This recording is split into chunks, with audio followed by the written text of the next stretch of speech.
জীবনে এমন ঘটনাও ঘটেছে, এটা এখন গল্পটা মনে পড়ে গেল তাই বলছি, যে 1,20,000 টাকা ঋণ আছে আমার, শোধ করার কোনো অপশন নাই।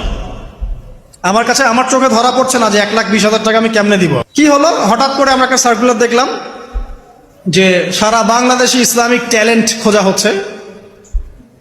2000 এটা মনে হয় 17 কি 18 সালের কথা, হ্যাঁ 18 না, আচ্ছা 18। তো হ্যাঁ, আলোকিত জ্ঞান। তো এখন আমার ওয়াইফ বলছেন যে আপনি এটাতে অ্যাপ্লাই করেন। তা আমি অ্যাপ্লাই করবো, এটা তো আলেম ওলামাদের প্ল্যাটফর্ম, আমি এখানে জেনারেল থেকে আসা মানুষ কেমন করে কি।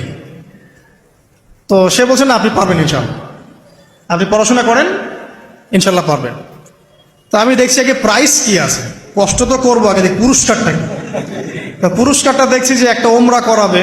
ওমরা করা তো যে কারোর জন্য একটা মানে স্বপ্নের ব্যাপার না, ওমরা করা তো সবাই আমরা খুব পছন্দ করি, আল্লাহ পাক আমাদের